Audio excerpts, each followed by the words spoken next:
Okay, there we go. That was weird. Oh, okay, yeah, we are recording. Perfect. All right, good morning. Good morning, everybody. Welcome to the Saturday Morning Mastermind. I'm your host today, Samantha Studebaker Carl, broadcasting to you from beautiful Indianapolis, Indiana. I'm here with my good friends Dan and Jason and Catherine and Lori, and today we're going to continue our discussion of the book, The Midnight Library by Matt Haig. Get this in the right position so y'all can see it and read it. And we are in, let's see, there isn't really chapters necessarily. Is there chapters? Well, either way, we're on page 144 in the hard copy at the part that's entitled Life and Death and the Quantum Wave Function. But before we get going with the reading, I'm going to give my friends an opportunity to introduce themselves. And that's it. Okay. I'm losing my train of thought here. All right, guys, jump on out. Lori Emmons in Denver. Yeah, it's Sissick in soggy Las Vegas right now.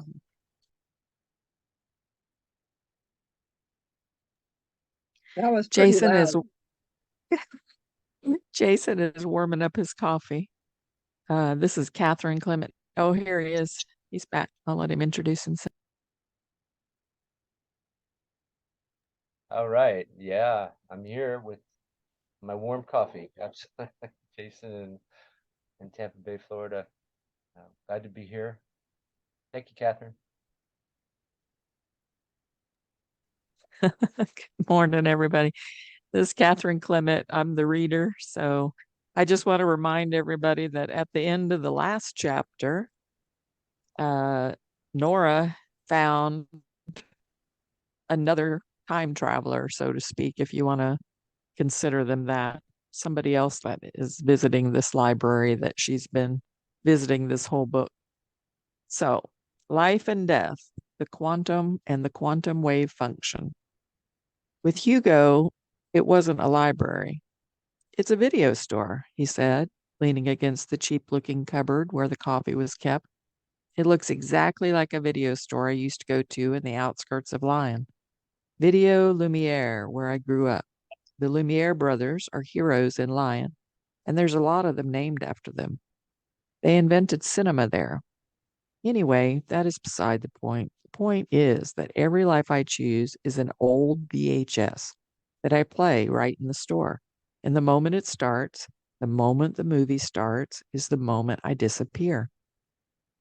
Nora suppressed a giggle. What's so funny? Hugo wondered, a little hurt. Nothing. Nothing at all. It just seemed mildly amusing. A video store. Oh, and a library? That is entirely sensible. More sensible, yes. I mean, at least you can still use books. Who plays videos these days? Interesting. I had no idea there was such a thing as between life snobbery. You are an education. Sorry, Hugo. Okay, I will ask a sensible question. Is there anyone else there? Person who helps you choose each life? He nodded. Oh, yeah. It's my Uncle Philippe. He died years ago, and he never even worked in a video store. It's so illogical.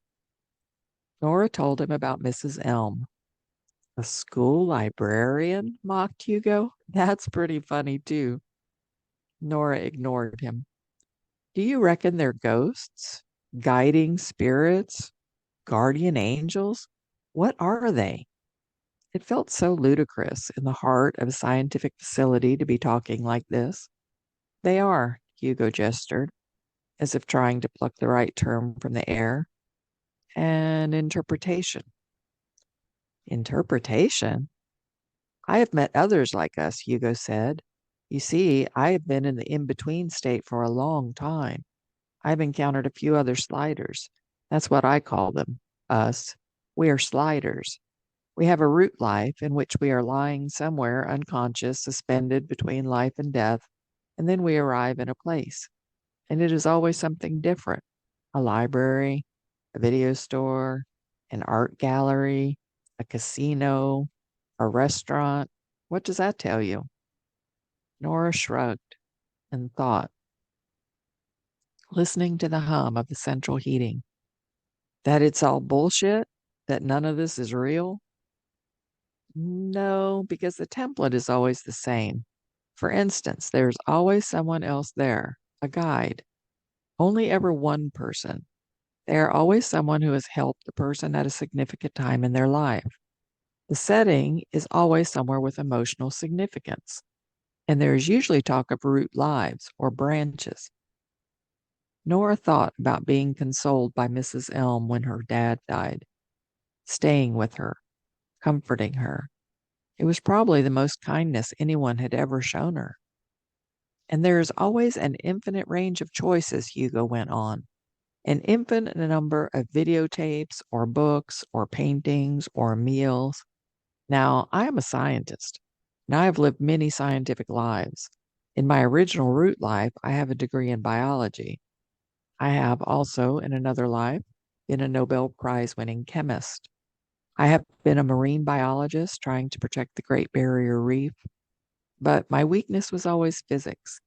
At first, I had no idea of how to find out what was happening to me until I met a woman in one life who was going through what we are going through, and in her root life, she was a quantum physicist, Professor Dominique Bisset at Montpellier University. She explained it all to me, the many worlds interpretation of quantum physics. So that means a kind-faced, pink-skinned, auburn-bearded man whose name Nora didn't know came into the kitchen to rinse a coffee cup, then smiled at them. "See you tomorrow," he said in a soft American, maybe Canadian accent, before paddling away in his slippers. "Yes," said Nora. "See you," said Hugo, before returning in a more hushed tone to his main thread. "The universal wave function is real, Nora. That's what Professor Bissett said." "What?" Hugo held up a finger, a slightly annoying, wait a minute kind of finger. Nora resisted a strong urge to grab it and twist it. Erwin Schrödinger. He of the cat. Yes, the cat guy. He said that in quantum physics, every alternative possibility happens simultaneously, all at once, in the same place. Quantum superposition. The cat in the box is both alive and dead. You could open the box and see that it was alive or dead. That's how it goes. But in one sense, even after the box is open, the cat is still both alive and dead. Every universe exists over every other universe, like a million pictures on tracing paper, all with slight variations within the same frame. The many worlds interpretation of quantum physics suggests there are an infinite number of divergent parallel universes. Every moment of your life, you enter a new universe with every decision you make. And traditionally, it was thought that there could be no communication or transference between those worlds, even though they happen in the same space, even though they happen literally millimeters away from us. But what about us? We're doing that? Exactly. I am here, but I also know I am not here. I am also lying in a hospital in Paris having an aneurysm, and I am also skydiving in Arizona and traveling around southern India and tasting wine in Lyon and lying on a yacht off the Côte d'Azur. I knew it. Raymond? He was, she decided, quite beautiful. You seem more suited to strolling the Crozet in Cannes than an Arctic adventure. He widened his right hand like a starfish. 5 days. 5 days I've been in this life. That is my record. Maybe this is the life for me. Interesting. You're going to have a very cold life. And who knows, maybe you are too. I mean, if the bear didn't take you back to your library, maybe nothing will. He started to fill the kettle. Science tells us that the gray zone between life and death is a mysterious place. There is a singular point at which we are not one thing or another, or rather, we are both, alive and dead. And in that moment, between the two binaries, sometimes, just sometimes, we turn ourselves into a Schrodinger's cat who may not only be alive or dead, but may be every quantum possibility that exists in line with the universal wave function, including the possibility where we are chatting in a communal kitchen in Longyearbyen at 1 a.m. Nora was taking all this in. She thought of Volts, still and lifeless under the bed, and lying by the side of the road. But sometimes the cat is just dead and dead. Sorry? Nothing. It's just my cat died, and I tried another life, and even in that one, he was still dead. That's sad. I had a similar situation with the Labrador. But the point is, there are others like us. I have lived so many lives. I've come across a few of them. Sometimes just to say your own truth out loud is enough to find others like you. It's crazy to think that there are other people who could be, what did you call us? Sliders. Yeah, that. Well, it's possible, of course, but I think we're rare. One thing I've noticed is that the other people I've met, the dozen or so, have all been around our age, all 30s or 40s or 50s. One was 29, in fact. All have had a deep desire to have done things differently. They had regrets. Some contemplated that they may be better off dead, but also had a desire to live as another version of themselves. Schrodinger's life, both dead and alive in your own mind. Exactly. And whatever those regrets did to our brain, whatever, how would you say, neurochemical event happened that confused yearning for death and life was somehow just enough to send us into this state, total in between. The kettle was getting noisier. The water started to bubble like Nora's thoughts. Why is it always just one person that we see in the place, the library, or whatever? Hugo shrugged. If I was religious, I'd say it was God. And as God is probably someone we can't see or comprehend, then he or she, or whichever pronoun God is, becomes an image of someone good we have known in our lives. And if I wasn't religious, which I'm not, I would think that the human brain can't handle the complexity of an open quantum wave function. And so it organizes or translates this complexity into something it understands. A librarian in a library, a friendly uncle in a video store, etc. Nora had read about multiverses and knew a bit about Gestalt psychology, about how human brains take complex information about the world and simplify it, so that when a human looks at a tree, it translates the intricately complex mass of leaves and branches into this thing called tree. To be a human was to continually dumb the world down into an understandable story that keeps things simple. She knew that everything humans see is a simplification. A human sees the world in 3 dimensions. That is a simplification. Humans are fundamentally limited, generalizing creatures, living on autopilot, who straighten out curved streets in their minds, which explains why they get lost all the time. It's like how humans never see the second hand of a clock mid-tick, said Nora. What? She saw that Hugo's watch was of the analog variety. Try it. You just can't. Minds can't see what they can't handle. Hugo nodded as he observed his own watch. So Nora said, whatever exists between universes is most likely not a library, but that is the easiest way for me to understand it. That would be my hypothesis. I see a simplified version of the truth. The librarian is just a kind of mental metaphor. The whole thing is. Isn't it fascinating? Said Hugo. Nora sighed. In my last life, I spoke to my dead dad. Hugo opened a jar of coffee and scooped out granules into 2 mugs. And I didn't drink coffee. I drank peppermint tea. That sounds terrible. It was bearable. Another thing that is strange, Hugo said, at any point in this conversation, you or I could disappear. Have you seen that happen? Nora took the mug Hugo handed her. Yeah, a few times. It's freaky, but no one else would notice. They become a bit vague with their memory for the last day, but you would be surprised. If you went back to the library right now and I was standing here talking to you in the kitchen, you would say something like, my mind's just gone blank. What were we talking about? And then I'd realize what had happened and I'd say, we were talking about glaciers and you'd bombard me with facts about them. And your brain would fill in the gaps and make up a narrative about what just happened. Yeah, but what about the polar bear? What about the meal tonight? Would I, this other me, would she remember what I ate? Not necessarily, but I have seen it happen.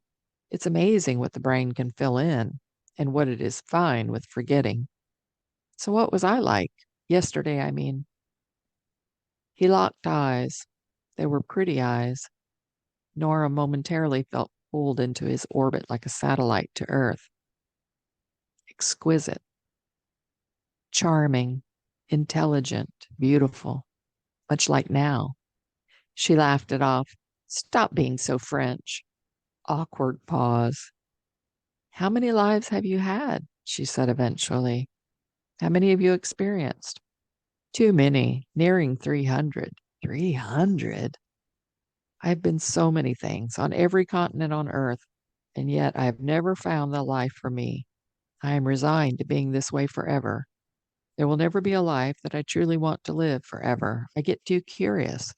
I get too much of a yearning to live another way. And you don't need to make that face. It's not sad. I'm happy and happily in limbo. But what if one day there's no video store? Nora thought about Mrs. Elm panicking at the computer and the flickering lights in the library. What if one day you disappear for good because you have found a life to settle before you have found a life to settle in? He shrugged. Then I will die. And it means I would have died anyway in the life I had lived before. I kind of like being a slider. I like imperfection. I like keeping death as an option. I like never having to settle. I think my situation is different. I think my death is more imminent. If I don't find a life to live pretty soon, I think I'm going to be gone for good. She explained the problem she'd had last time with transferring back. Oh, yeah, well, that might be bad, but it might not be. You do realize there are infinite possibilities here. I mean, the multiverse isn't about just some universes. It's not about a handful of universes. It's not even about a lot of universes. It's not about a million or a billion or a trillion universes. It's about an infinite number of universes, even with you in them. You could be in any version of the world, however unlikely that world would be. You are only limited by your imagination. You can be very creative with the regrets you want to undo. I once undid a regret about not doing something I'd contemplated as a teenager, doing aerospace engineering and becoming an astronaut. And so, in one life, I became an astronaut. I haven't been to space, but I became someone who had been there for a little while. The thing you have to remember is that this is an opportunity, and it is rare, and we can undo any mistake we made, live any life we want, any life. Dream big. You can be anything you want to be, because in one life, you are. She sipped her coffee. I understand. But you will never live if you are looking for the meaning of life, he said wisely. You're quoting Camus. You got me. He was staring at her. Nora no longer minded his intensity, but was becoming a little concerned about her own. I was a philosophy student, she said, as blandly as she could manage, avoiding his eyes. He was close to her now. There was something equally annoying and attractive about Hugo. He exuded an arrogant amorality that made his face something to either slap or kiss, depending on the circumstances. In one life, we have known each other for years and are married, he said. In most lives, I don't know you at all, she countered, now staring straight at him. That's so sad. I don't think so. Really? Really, she smiled. We're special, Nora. We're chosen. No one understands us. No one understands anyone. We're not chosen. The only reason I am still in this life is because of you. She lunged forward and kissed him.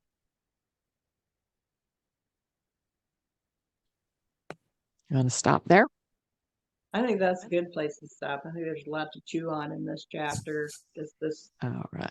this whole concept of the quantum, what does he call it?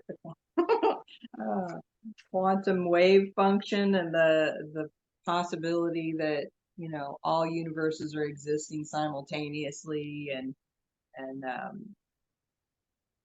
just like millimeters from every other possibility.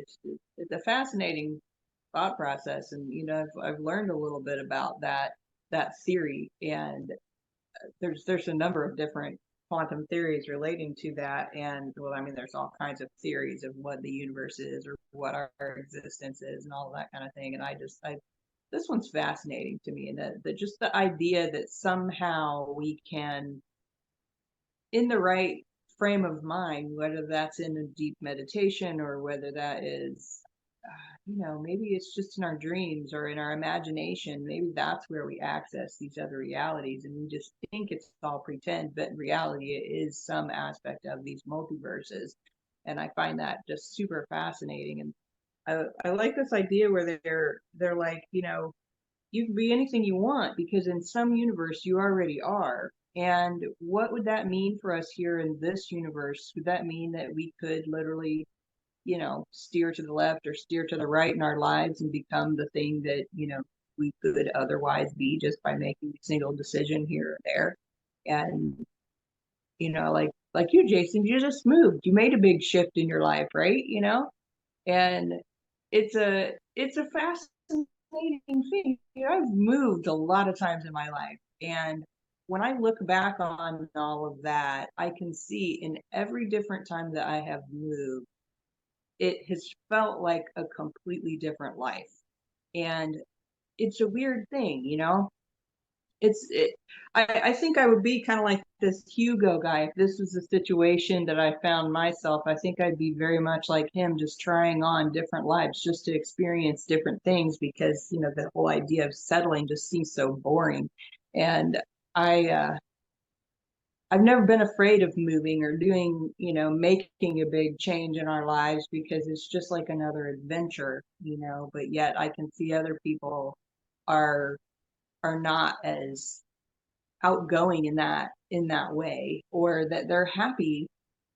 I'm just not, you know. It's like even with jobs, you know, over the years, whenever I would have a job, I'd be happy there for the first, I don't know, year or two, and then I'm like, I need to do something else. You know, whether that creates financial chaos in my life or not is irrelevant. It just kind of boils down to, I'm over this and I got to do something different. It's just too boring.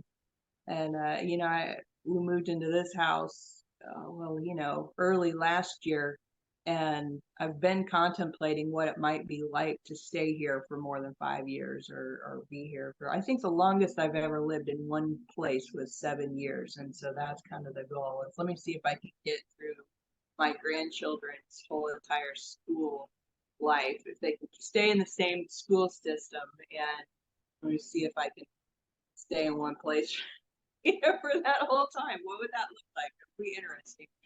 So I don't know. We'll see what happens. But life's an adventure, and I love the idea of just being able to pick up and make a change at any point and just experience life from another perspective, because that's really what it is. It's just a different perspective. And even staying in the same place and just changing one aspect of it is still a different perspective. And that just all fascinating. All right, that's it for now for me. I was going to jump out and say I'm kind of a mixture of, I guess, Nora and Hugo. I love going and doing and experiencing the new things, but I love coming back to something that's comforting, if you understand how I'm saying that. Something that's really familiar, really, you know, feels like for lack of a home base, so to speak, if you get what, like, and like me, I've lived in this townhouse now for 18 years. I've lived here longer than I've lived anywhere. Even my hometown, even when I was grew up living in my mom's house here, all that. So this, I call it my sanctuary. It's where I come home and it's like, okay, go away world, and kind of leave me alone and let me, you know, I'll let those in that I want in, but otherwise keep the, you know, out. But at the same point, I love going out and going and doing and experiencing new things and going to new places and being that adventure because I love like one of the trips I took to Hawaii. We had done all the touristy stuff and everything, but we kind of, all of us in my family kind of got that way. Kind of got like, well, let's do something different. So we went to Waimea Bay Falls, where they have the big waterfall there, and it goes down and that goes out into the ocean. Well, we'd seen that before, and we're like, yeah, right. And there were so many people there. We decided to hike behind, up behind and beyond where the falls came down, and realized that it wasn't like this big, huge river that came down and hit the waterfall. It was a bunch of small little tributaries coming down the whole mountainside that then kind of ran in together and then towards the waterfall filled this big, kind of like a stream and then made the beautiful waterfall. So I remember that vividly from that one trip and going to the Polynesian Cultural Center and then going to the North Shore and body surfing and getting my head slammed into the sand there on the beach, and all that.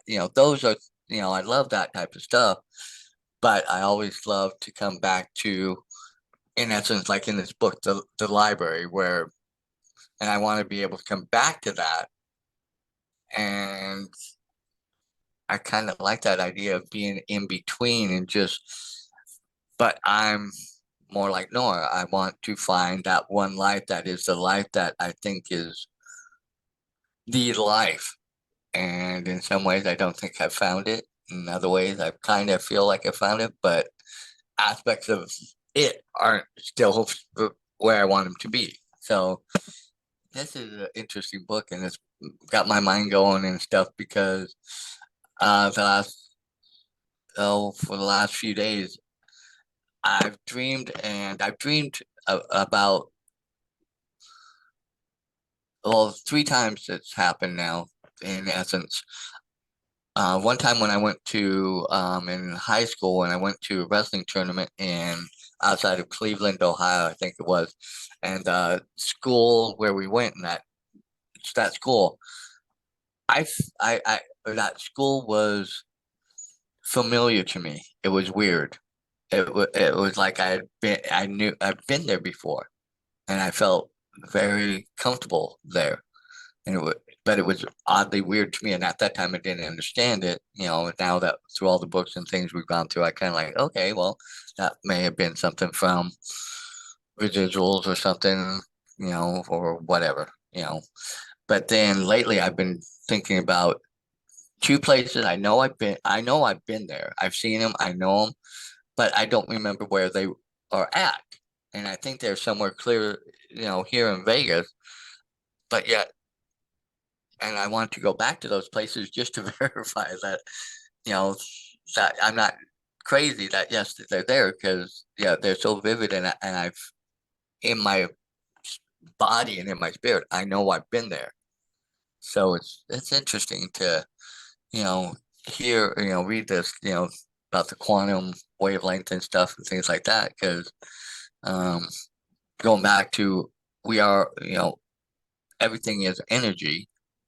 So that energy wavelength, I think, is part of what I'm feeling, if that makes any sense.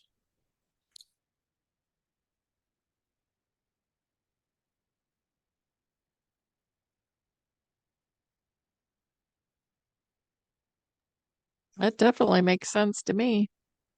I think I like being a slider. I'm probably more like Hugo than Nora.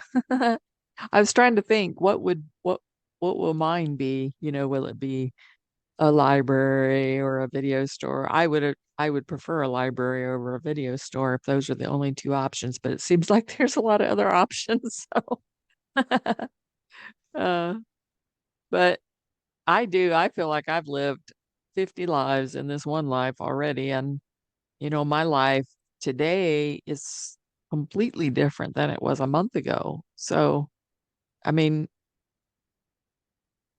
I, I'd like to say that we're living longer versions of what's going on with Nora and Hugo, but I'm not real sure of it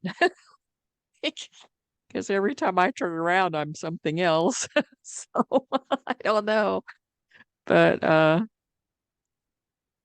I think one of the things that this book does is just remind me to keep things in perspective a little bit. And, that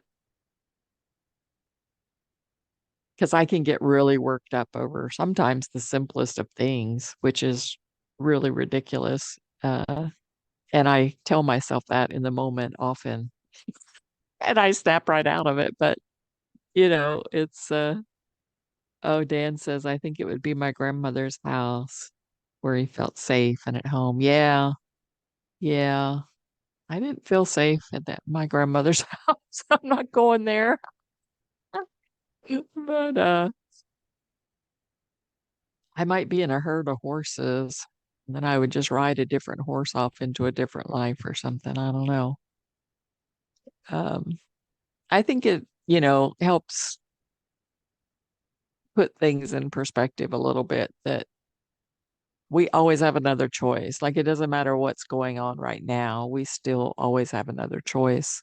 And if we don't like what we're doing, we can do something else. And if we're not lit up, we need to get lit up. I mean, thank God for the internet, you know? Like this morning, I got up. I mean, it almost aggravates me that I can't sleep past 5 o'clock because I would really like to just sleep in until about 7. But at 5 o'clock, I'm alert, I'm awake, I'm ready to go. I'm out of bed. I don't have my back pain anymore. So I'm just like, got my coffee. And then I'm like, well, what the hell do you do at 5 o'clock in the morning? Like, nobody's up. I can't talk to anybody. So I start looking at funny dog videos on Facebook and I laugh. And that's a great way to start my day. Um, but the point of that is, you can get on the internet and find something to occupy yourself, to light yourself up about. There's so many opportunities out there to help people, whether it's through volunteering or um, paid work. But regardless, there's so many opportunities to help people in so many different ways. And I don't know if it's, just me. I don't think it's just me because I know a lot of other people like me, but helping people really lights me up. It does. It it makes me feel like I'm actually doing something while I'm here instead of just, you know, twiddling my thumbs or whatever. And learning something new lights me up, like I signed up for a couple of just little free art classes because I love art. So, and they were in some mediums that I have never done. So I thought, oh, that'll be fun, just learn something new, something different. And so things like that light me up, or, getting on there to a funny dog video lights me up. I mean, you need to seek out those things. Like nobody's coming to fulfill your world for you. I don't know who you're waiting on out there, and I'm talking to myself when I say this, don't think I'm lecturing anybody, but like nobody's coming to fix your world for you. You've got to fix it yourself. And if you're sad, you got to get unsad. And if you are hung up about regrets in your life or things that gone on in your life, then you got to work those things out, find a way to get past that so that it's not just, this big luggage thing you're carrying around with you everywhere all the time into all your lives. That's kind of one thing I like about this. They don't seem to carry a lot of shit from one thing into the one life into the other life. You know what I mean? Like they seem to get sort of a clean slate as far as things are going.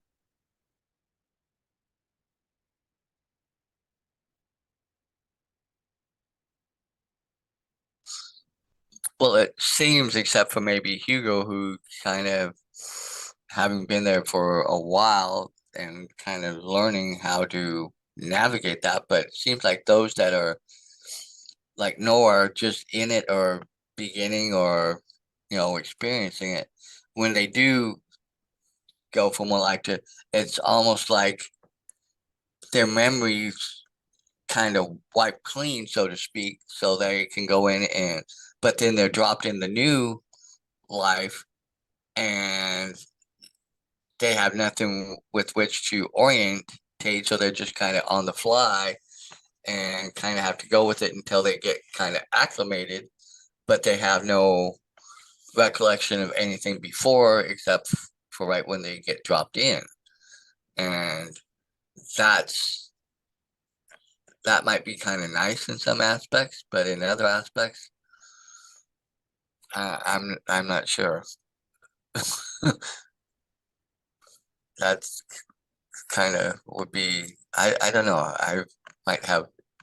I probably would have issues with that, I think. The whole ideal of being a slider seems a little whimsical to me for a number of reasons. For instance, well, Hugo was saying he had been in there for 5 days in that particular life, and it was the longest he had been. And at the same time, I guess it seemed to me, maybe I was heard it wrong, but it seemed like so he was in that life, and then she popped into that life, and he recognized that that she was now a slider version of her. So there's a slider version of us that's going around to these different all of these different existences at any point in time, but actually it's all happening all at the same exact time. So every moment in time is nothing but a blip. However, it all feeds, like you were saying before. I love that analogy that you sort of drew into, Dan, about the tributaries drawing into a beautiful waterfall. Um, and it seems like it's in one way it seems so whimsical, and the other sense it seems to make like it could make perfect sense. Um, but I find it's also sort of difficult to wrap your mind around in the sense that when they pop into these different lives, the idea is that you could be anything or was it anything, anyone, any person or any version of yourself, um, or and when they're popping into these lives as a slider, so to speak, is they kind of come in halfway through the life, yet we seem to come through, be born into the existence each time. And so, what is the difference between sliding into another version of yourself or being born into a different version of yourself? I mean, obviously, there's huge differences, but how does that work?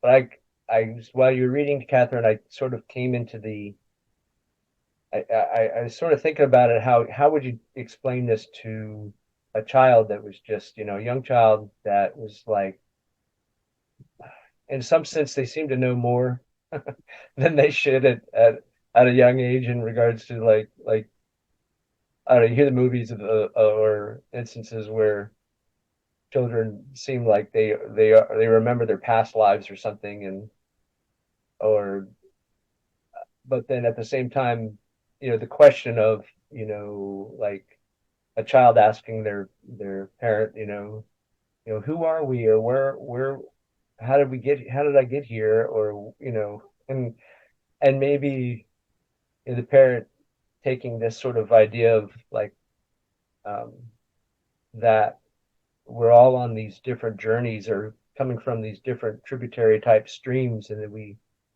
you know, we're we're all able to experience this life with each other. We're sort of, we're family, yet we're sort of strangers in the quantum sense. And we're having the special opportunity to experience this particular life and this particular quantum existence here and now with each other. And that, life, existence after this life could be an addition, another version of that with a whole new group of people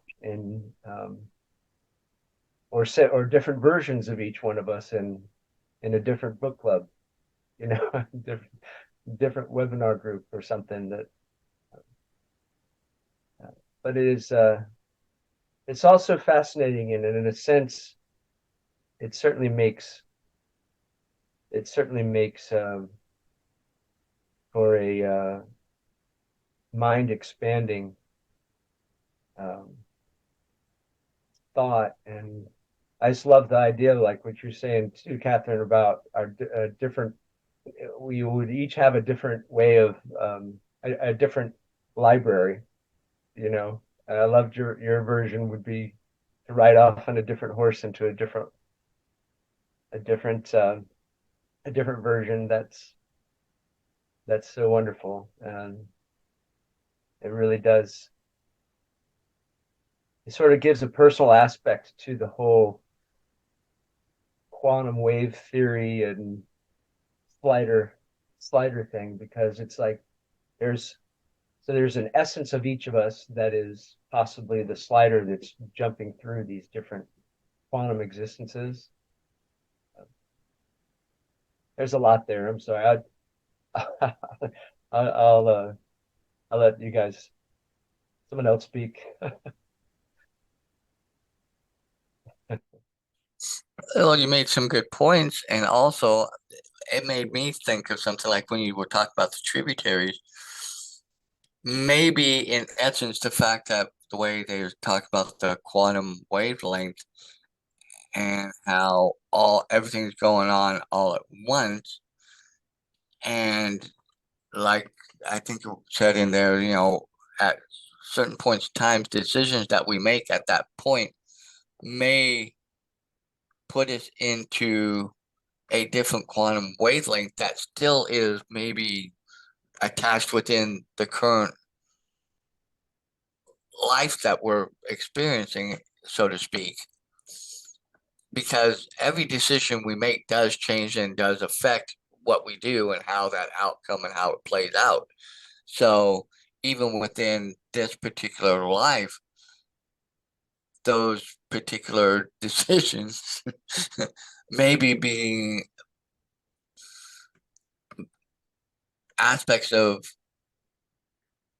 and I hope the way I say this makes sense, maybe be results of decisions that are being made simultaneously within the quantum wavelength. And so even then, maybe we're reacting based on that, and that may be part of the reason why sometimes we have regrets. Maybe we're thinking, well, oh, I should have went with that decision because I know it would have given a whole different outcome. But then at the same point, then we look at this and we think, well, but then I lose this. And it's mind-boggling to think how each minuscule decision really affects the trajectory of where our life is and where our life goes, and what we believe and what we believe in. What I feel like is it's like an immense fabric that everything each one of the characters does creates a ripple, just like it does if you drop a pebble in the pond, creates ripples that go out and affects everything in its path, and it changes it. It's so flexible and it's mind-boggling, the whole idea of this quantum wavelength. When I think in my little existence that there's endless possibilities and endless, infinite, different paths, when my existence where I'm at right now feels like I've been stuck here for so long that I am believing for and working toward a change, but being afraid of change. And change is the only thing that is really there, because everything changes. It's the only thing that is constant, it's the same old thing we've all heard forever. And it's just mind-boggling that I deal with the things I deal with, and why I'm stuck in this. I want to be a slider, go somewhere else, because I definitely want to expand and experience and hopefully cause benefits for other people to improve or change, or like I say, it's just mind-boggling.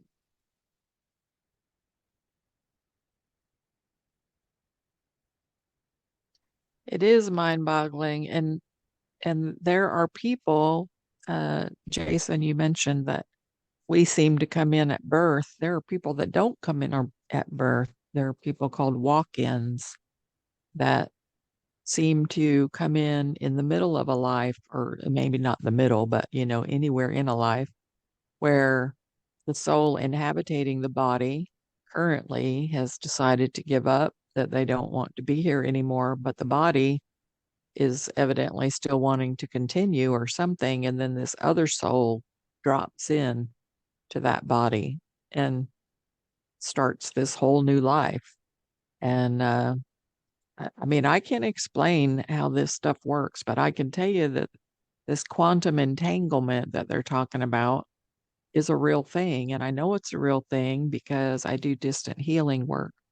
And somehow, some way, me being here where I'm at and sending that God's healing energy to them, God is working. I mean, it's not me doing the healing, God does the healing, and it happens, even though I'm doing it from here, happens wherever they're at. So there's something to this quantum entanglement stuff. Um, and I mean, all of us have certainly experienced what we call multitasking, where we're doing 4 or 5 different things at one time, which they say we can't do, but we actually can. I mean, I know, like, in each second you're only focused on one thing in particular. That's what they're saying when they say you can't really multitask. But I mean, I've been, especially like when you're driving down the road, and then maybe you're on a conversation with somebody else in another state, so you're kind of like there with them, and then there's this one part of your mind that's worried about that bill that you got to get the money together for to pay. So you've got, like, one personality over there working with the bills. You got one person driving the car. You got one person talking on the phone with this other person. And then, our minds are so scattered, or at least mine is. There's several other things going on in there at the same time. And then I've got the one that sits back kind of looking around at all of them going, what the hell? Like, so I think that we definitely express ourselves energetically on multiple levels simultaneously. I think what we experience here is a very, very small sliver of the pie because our brains cannot even fathom this little bit of sliver that we've been given, much less a whole bite of that pie. So, God knows we just can't, our brains would just explode or something. And I do believe, as someone who has, I've shared many times I was out of body and met Jesus. I have always thought that, and I'm just getting full body chills right now. I've always thought that, or questioned whether, the only reason I saw Jesus is because that was a figure that was comforting and non-threatening. And in that situation, I was being way more than threatened. So I needed like a safe place to escape to, got out of my body, and then there's Jesus there. But I've always held the possibility open that it wasn't really Jesus. It was just, well, I guess God and Jesus are like the same, and we're all the same. But, you know, um, I've always thought that it was God expressing to me in a way that I would be okay with it and not threatened and feel comforted. And I totally think that people's um that God expresses, I'll say, themselves to people in different ways and through different people in human form or pets or plants or, I mean, I've had some deep conversations with some plants, y'all. Like, and Me I don't too. think, yeah.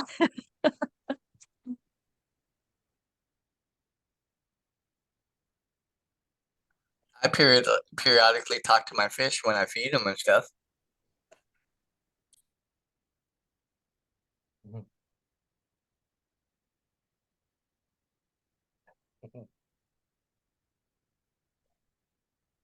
Mm. Interesting how, when we did this book at first, I really did not have a lot of expectations out of this book, um, considering it was a fiction book, but wow, it's got a lot in there that we seem to constantly unpack and pull out, and how, it can, you know, apply, and we can apply it in lots of ways to our own lives and what's going on in our own lives. And it gives us more to think about in what God, universe, infinite intelligence created here, and to stimulate us. And I say stimulate in a way because that's what I think helps show that we're alive, that we're you know here functioning, and the interactions that we have. But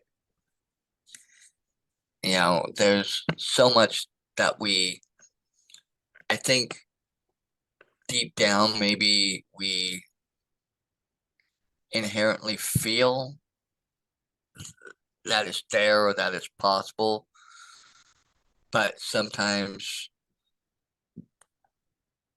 we have a hard time wrapping our heads around it, and so therefore we just go on with our lives and just kind of blindly go through. And like some people say, well, this is just the way my life is, and this is just what keeps happening in this. And I've even had those moments where I'm like, well, I keep trying to do this and this and this, but this just keeps, but I think sometimes, we forget that we really do have a lot of say in how we orchestrate our lives. And it's, sometimes we need things like this book and some of the other books that we've read to help us look at that and see and gain a better understanding of that and of ourselves. Yeah, this book's interesting because it definitely has been pushing, I believe it's pushing us to look outside of our, and investigate a little bit outside of our core beliefs. And into an area where it's less of an emotional belief system and more of a quantum um, a quantum type of an existence that kind of explains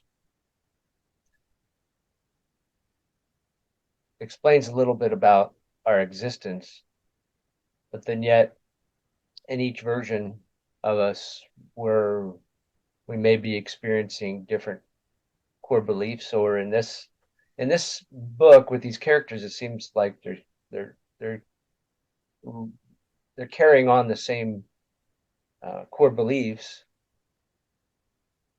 throughout into different versions of themselves, um, to experience different outcomes, different life paths. But I mean, they do talk about. She talked about, in one version of herself, she was a, or Hugo, I guess it was. In one version of himself, he was an astronaut. So you're going to certainly have different core beliefs to have different outcomes like that.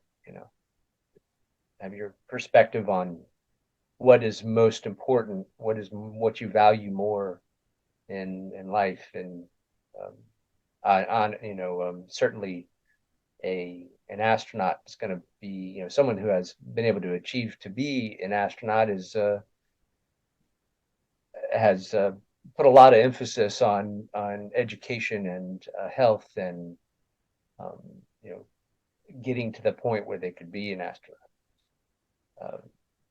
Whereas someone who is a musician is going to be focused on and believing that music is more important than anything else, perhaps. Let alone other sort of cultural and religious and um, um, other types of core beliefs that are things that would affect our core beliefs and how they develop when we're younger, when we're children, um, growing up. So maybe perhaps that's the difference between being born into another version and walk-ins or step-ins, or what you're referring to there, Catherine. Um, it's all very interesting, and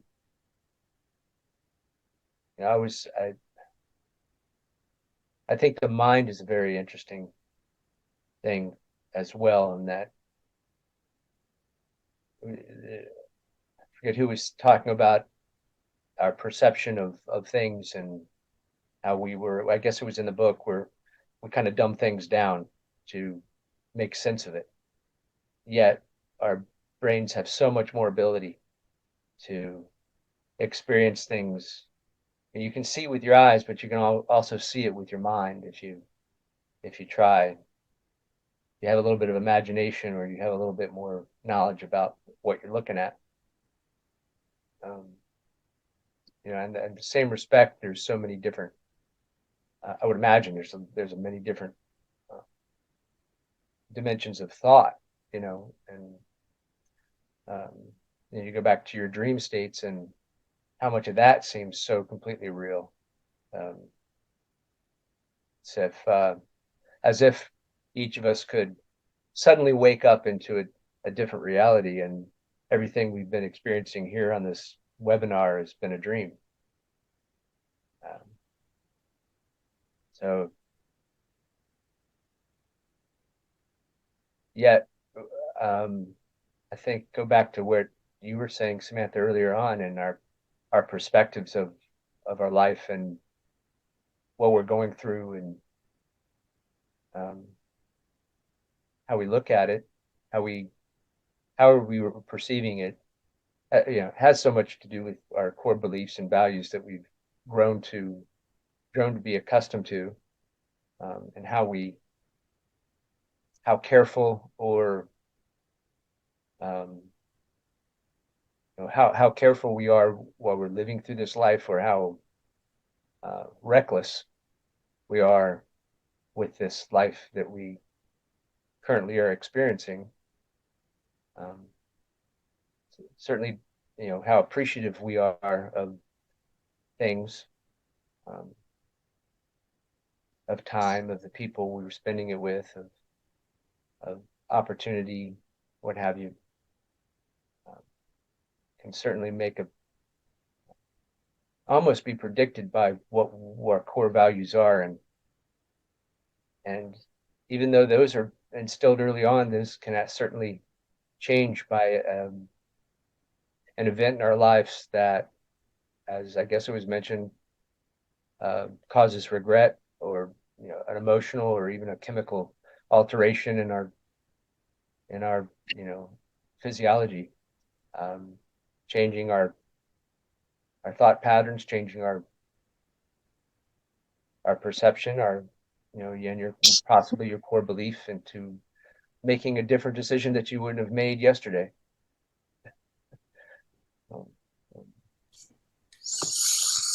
Interesting stuff. Yeah, interesting some of what you were saying. It makes me think that, 'cause I got into thinking that we are also, our emotions help in a lot of ways rule how we respond. But a lot of times when we go back and look at a situation in retrospect, and we say, oh, well, it did, my emotions didn't change the situation or anything. It was my emotions, and I responded out of that. But if I look at it more from kind of like this quantum wavelength thing, and I hate to say it this way, take the emotion out, because we do need our emotions, and we need that for feeling and to help understand some of that. But if you get down to the core thing, you look at it like, oh, well, this is this, and you kind of extrapolate out. A lot of times we see that usually we see that the way we responded probably was not the best way to have responded. But once again, we go back to that, finite moment when we make decisions that we make based on what's going on at that time. And it's interesting how, and going back to the dumbing down, I think, like I said, our brains are very powerful and but because of everything around us and the kind of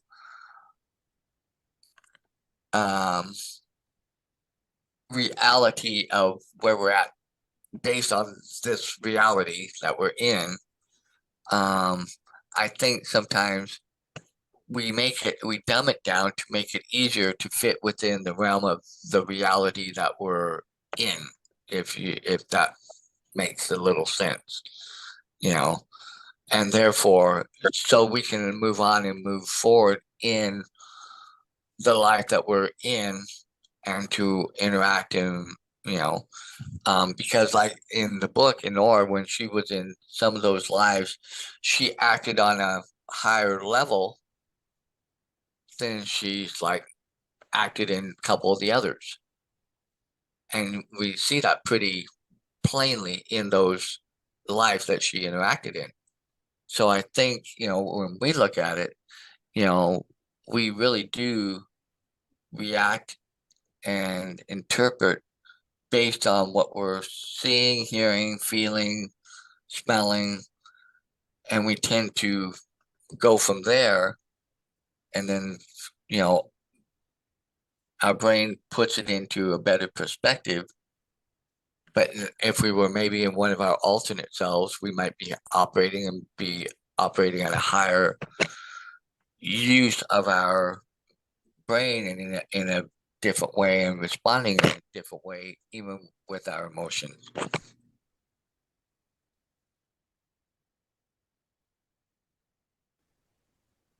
Yeah, it could be.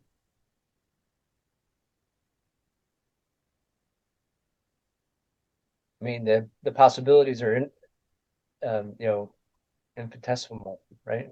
Endless. I guess that's kind of the point of I guess the quantum wave theory and all that. And yet that, even from what they're saying, it's binary. It either is or it isn't. And yet somehow there's this in between. So, but they can't quantify the in between. It's either is or isn't.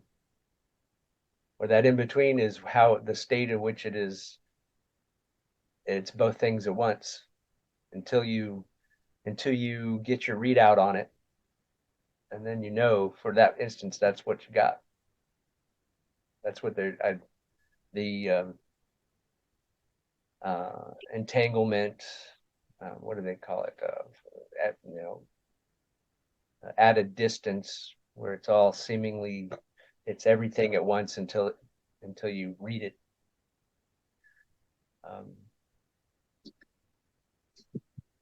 Everything and nothing all at once. Okay.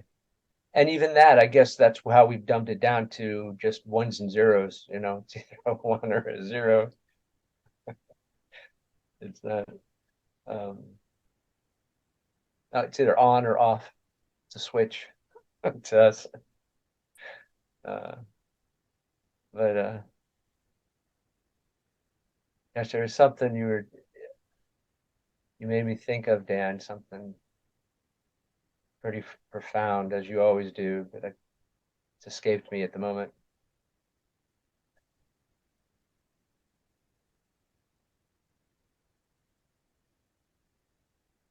I'm glad I'm not the only one that happens to, Jason. Yeah, I was reminded, as everybody's been talking, we've been talking about beliefs and what we believe is possible within our lives. And I was sitting here thinking, I was like,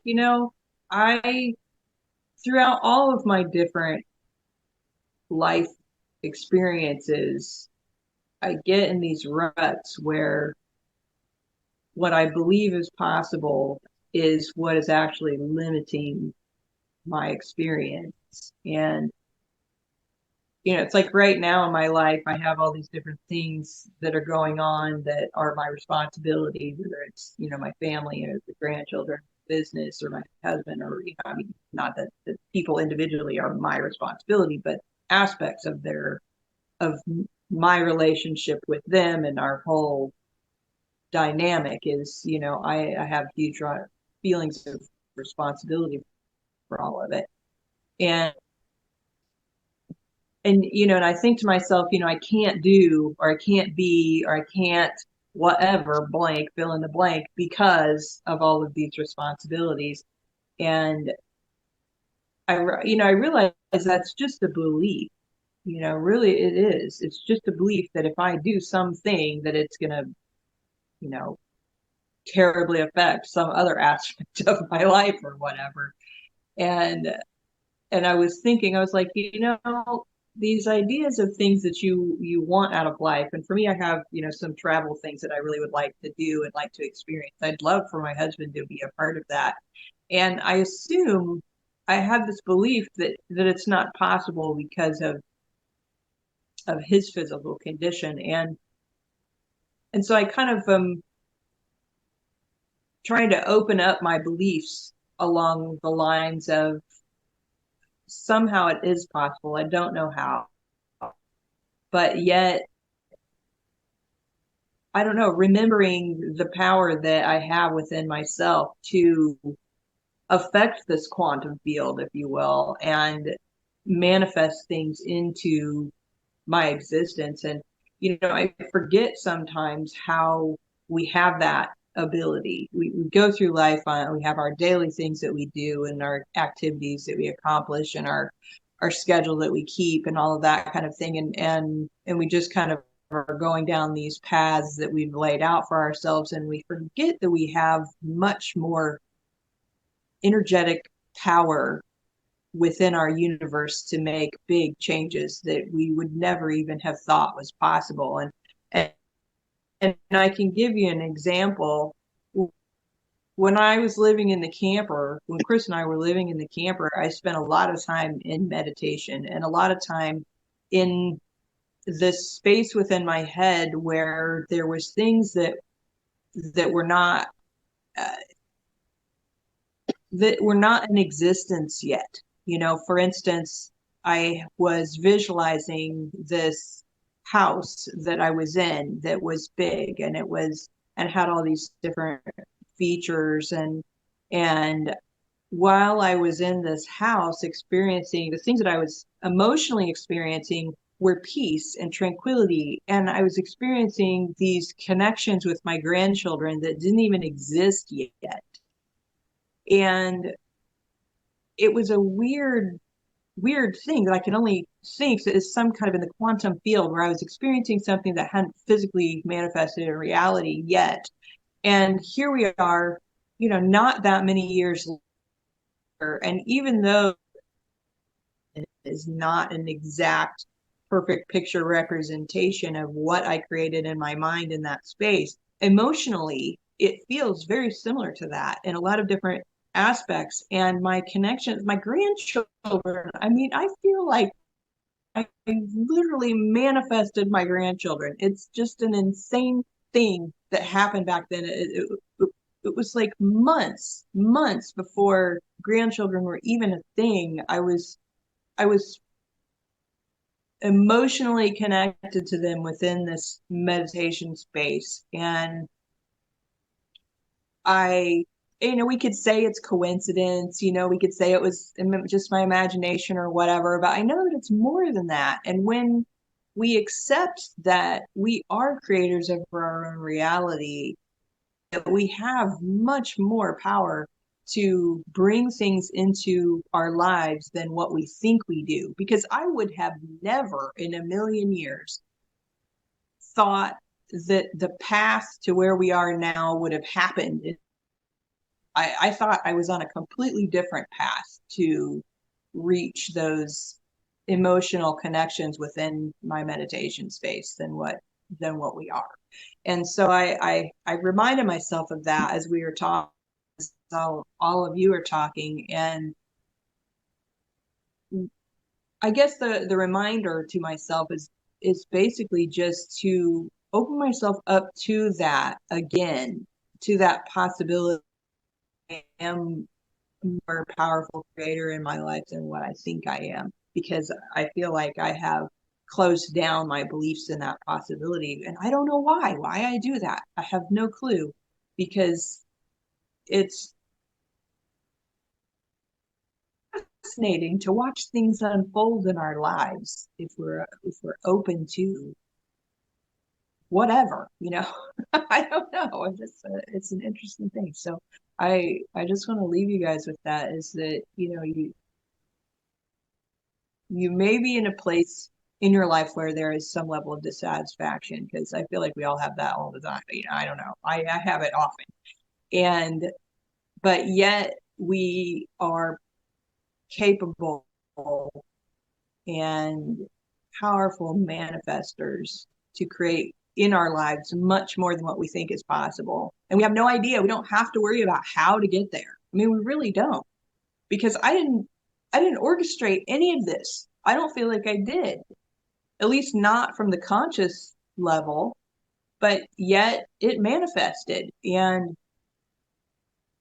I'm amazed by it every day. And I forget to allow for more of that in my life, and to focus on the emotional aspect of it. I guess I like in my meditation, when I was doing this deeper meditation back then, it wasn't like I was trying to purposely create a specific household, if you will, or specific looking grandchildren or specific anything. I was just connecting with what the emotions of all of that might mean to me. What emotions do I want to feel?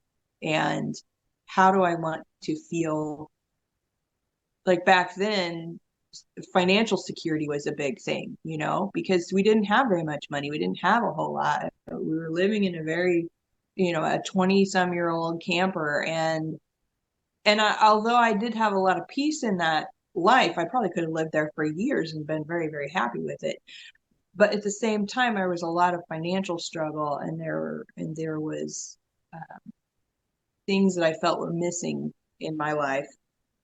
And so when I was in my meditation, it was connecting to those feelings of what would it feel like if there was more financial security, and what would it feel like if I was surrounded by my grandchildren, and what would it feel like if I was in a house that was, had all the beautiful aspects that I was, picturing in my mind as those emotions is what I feel like is the powerful mechanism for creation. And because I do know that when we focus on our unpleasant things that we're emotionally connected with, when we're angry at our family members, or we are frustrated with the things that are happening in our lives, that we manifest more of that, whether we choose to or not, whether we're in a meditation or not. We are in that space often within our heads, and we create more of that whether we intend to or not. So I want to encourage all of you, and for anyone who might be watching this video, is just to start. Gratitude is the first place, I think, that we start with. That is, we start having gratitude for the things within our lives that we do appreciate, and trying to change the thought processes and connect more with those emotions, and explore those emotions that come up when we explore gratitude for what we are happy about. And how can we expand on those feelings? How can we, if it's a meditation, if it's just simply sitting in a daydream and exploring those emotions, I think that is a gateway to that powerful manifestation for the positive change that we're hoping for in our lives. That's my thought for now.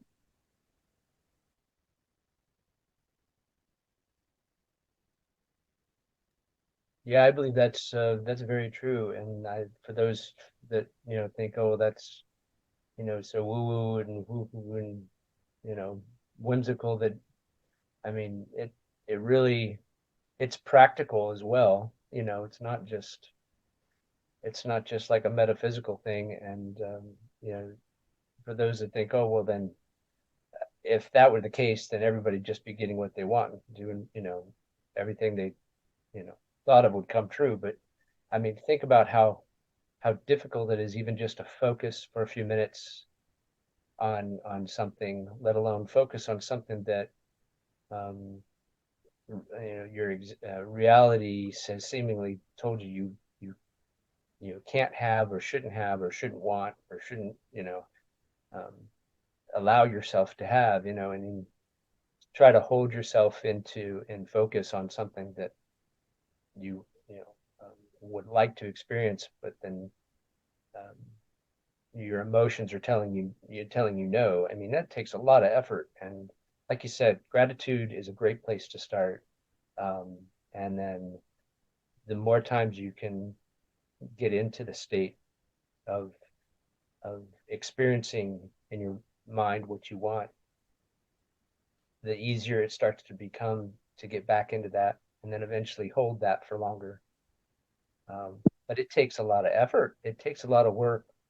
I've tried to do that. I've been trying to do that for a while, and it's almost seems like, especially when you first start, may seem be a little bit easy at first, and then suddenly it starts to become really difficult. Almost like you're swimming against the current. There's an inertial force of emotion, and that kind of wants to. I mean, depending on who you are and what your core beliefs are and all that other stuff, that you might be experiencing it differently. Um, and depending on what you're trying to manifest, or trying to allow. I mean, it's, what you mentioned there, to be allowing, that's important as well. Not just wanting it and focusing on it, but then allowing it, because we can, that that idea of self-sabotage. That's that's a reality, for some people. That does seem, not that it has to happen or happens all the time or anything like that, but I mean, um, it's certainly a thing, and we can avoid that. And I'm kind of, what everyone was saying before and what you're saying there, Samantha, is kind of reminding me that we that it's sort of like a way of that meditation, or is sort of a way of recalibrating ourselves. How often do we spend the time to recalibrate, even if it's just to reassociate ourselves with our core beliefs, and maybe fine tune what it is that we should be focusing on. So anyway, that's I completely agree with you in regards to what you're saying there, and um, I'm glad you're able to manifest this that experience for you, and I hope everyone takes some time to work on that, because it definitely does help. Um, and if it's difficult, still don't give up, because hey, what a great you know um, what a great thing to believe in, and that you can be a more powerful creator in your own existence each and every day. Not only to help yourself and to help others, and just to have a better, more enjoyable life. So thank you so much for all of this, guys. I appreciate it. It's great to be back here, and everybody have a great weekend.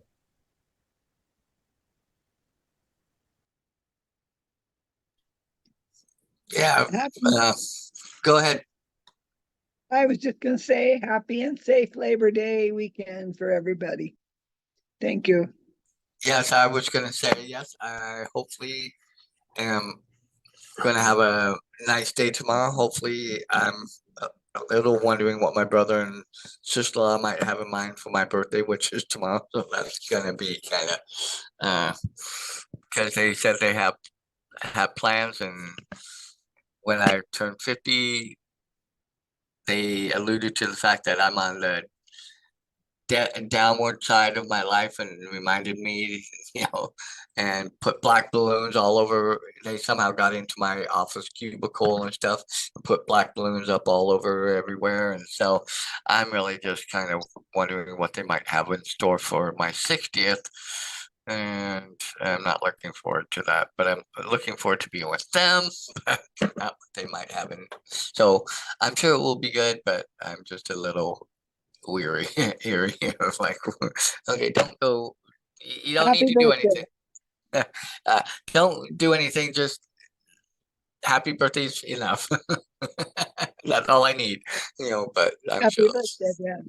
I'm sure they'll think of something. But yeah, hopefully everybody will have a nice and safe and fun Labor Day.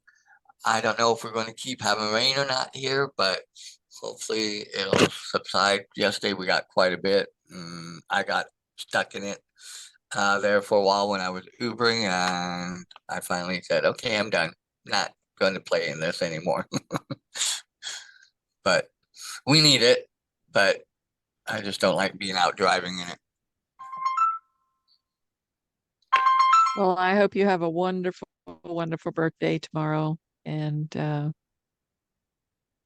Samantha, you brought out just so much good wisdom. I hope people watch this replay and listen to what you had to say there. And I just hope that everybody has a wonderful week, and just watch your focus, real you have to watch your focus. I mean, and I'm talking to myself, just because I will somehow get focused on what I'm trying to fix or what I don't like instead of where I'm going or what I'm trying to do. And I have a little group that's focused on health, like a little Facebook group, and it says on the image on that page to focus on wellness, not healing. Because if you focus on healing, your body is going to keep making stuff for you to heal. And I speak from experience on this, you guys, like, because I have experienced so many things in my life that I've had to heal. And finally, like it clicked. Oh, I keep focusing on healing and healing and my body just keeps giving me stuff to heal. So try to focus on the end point, like Samantha was pointing out. Before her grandkids were ever conceived, she was sitting in meditation, having conversations, and developing a relationship with those grandbabies.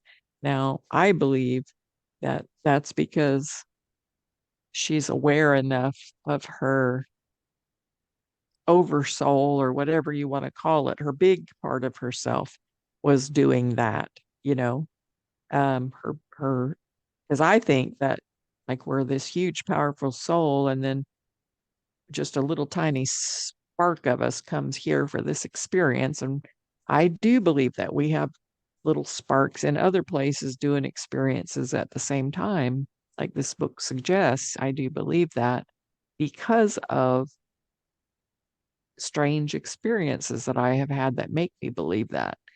But the point is, you don't, you can, just like athletes, I know it's overdone, but just like athletes practice in their head, making that shot, making that shot, making that shot. And they say that they've studied it, and the people that practice in their head actually do better than the people that practice like in person.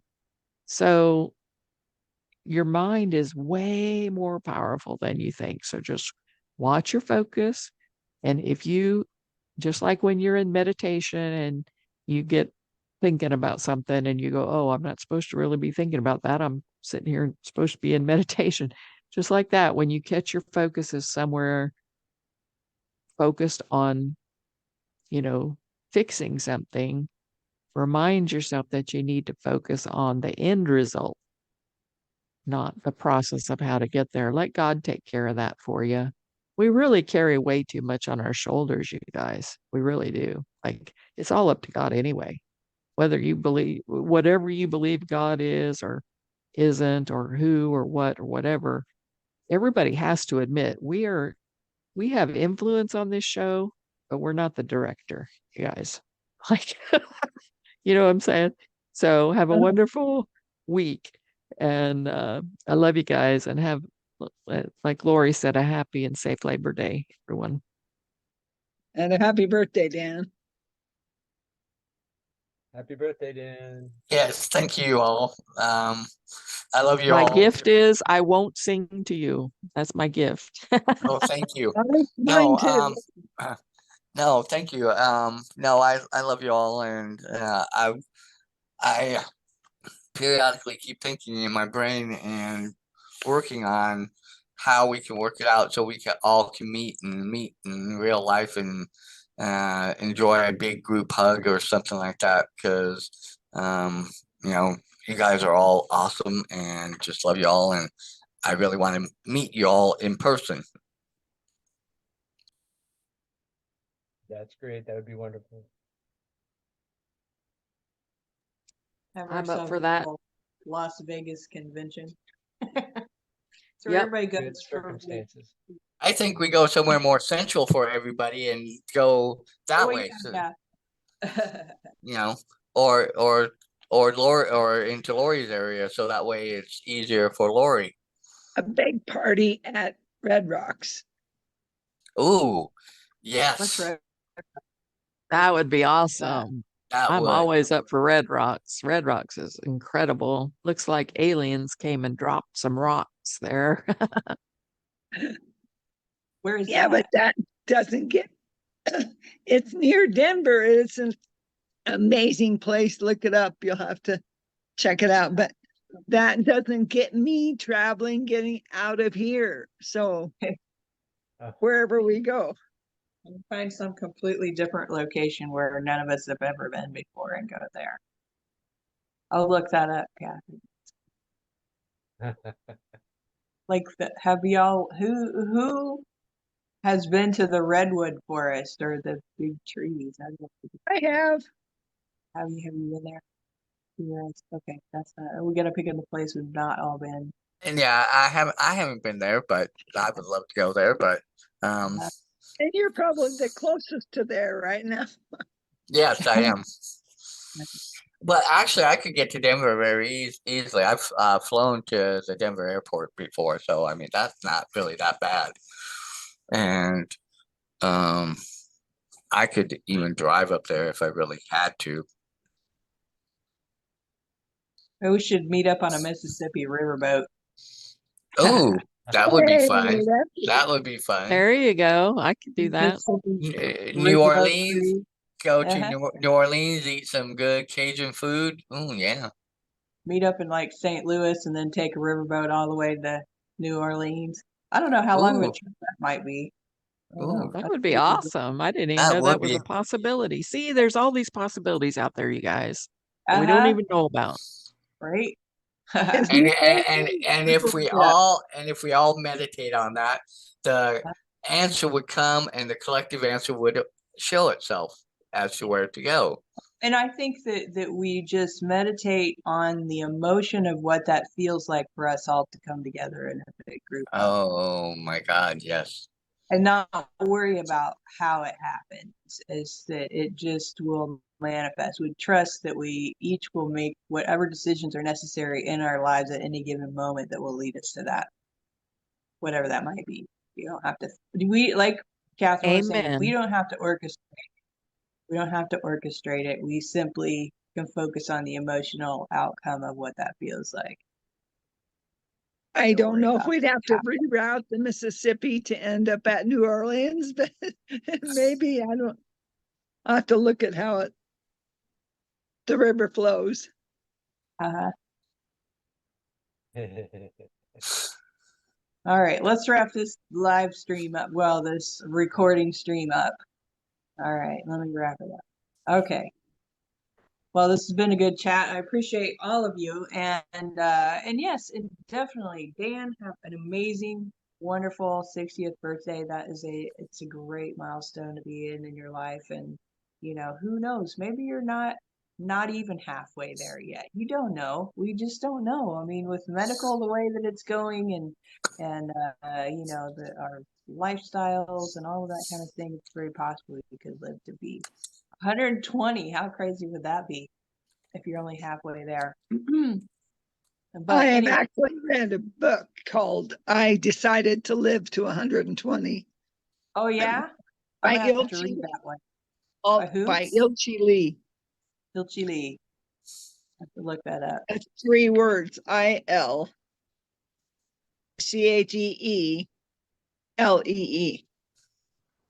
Ilchi Lee. It's at CHE.